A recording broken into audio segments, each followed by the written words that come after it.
Is in Psalm 52. You remember that event in 1 Samuel 22 with Doeg and the slaughter of the priest and the chief priest and then his group. The 1 Samuel 22, there were other priests there, and Doeg slaughtered them or butchered them. And it was a slander because Abiathar the priest wasn't really guilty. He gave bread to David. David found out about what had happened and told Abiathar's son that he would protect him and keep him safe. 1 Samuel 22:29. The psalm is about wicked men, evil men that make plans, and they inhabit those in their mind. I have Derek Kinner's commentary on the Psalms here.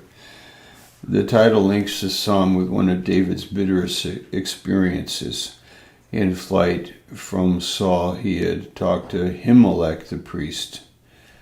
Yeah, he said Abiathar, but it's Ahimelech. And giving him a few provisions, and now Ahimelech has been denounced to the king and his whole community massacred. The informer was the Edomite Doeg, and it was he who carried out the slaughter.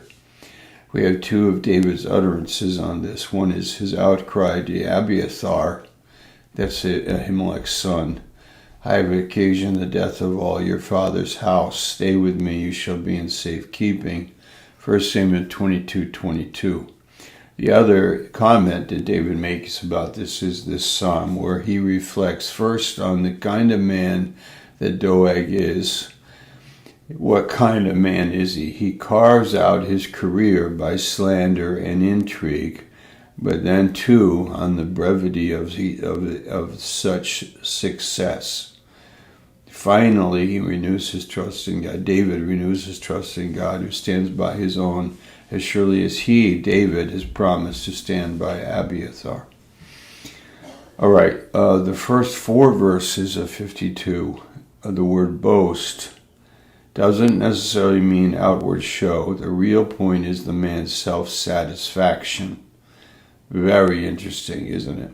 Look at, why do you boast in evil? It's not like outward, like boasting, but really in your heart, how you process the evil and enjoy it and feel satisfaction by the evil. He thinks himself clever. He is absorbed in his intrigues. He's given himself to evil. For the repeated you love implies choice as well as attraction. Let's look at it for a moment and we will finish here. Why do you boast in evil, O mighty man? This is Doeg. Absorbed in it, in the intrigue of it, the success of it. There's a kind of happiness that you could have if you were able to destroy people or succeed in cheating or succeed in hiding the evil, the success in destroying people. So you may boast in that, okay, but you're boasting in evil. And again, it's not outward or verbal necessarily, but it's in your own heart. You're thriving on it. You're living on it. Wow. The goodness of God endures continually. Your evil does not. Your tongue devises destruction like a sharp razor, working deceitfully, like he lied. He slandered the priest, Ahimelech. You love evil more than good, and lying rather than speaking righteousness. You love all devouring words, you deceitful tongue. I think we'll stop there, and just, I hope I made it the point. We could relate this to Proverbs 4, and I'm thinking of, actually sad to say, but Adolf Hitler was up at night devising his plans talking and was up at night. He stayed up at night like 3, 4, 5 in the morning all night, and then slept in the morning. So it's Proverbs 4.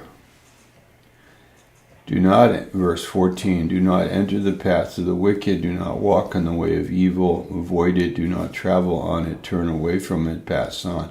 For they do not sleep unless they have done evil, and their sleep is taken away unless they make someone fall. For they eat the bread of wickedness and drink the wine of violence. Proverbs 4, 14 to 17. In these morning devotionals, be sure to just consider that we learn little by little, piece here and there. The Doeg story is fascinating. I encourage you to read that, and the Psalm 52 goes along with that event. Amen. Good convention, beautiful time. I am so thankful for it, and thanks for your love and your prayers. Amen.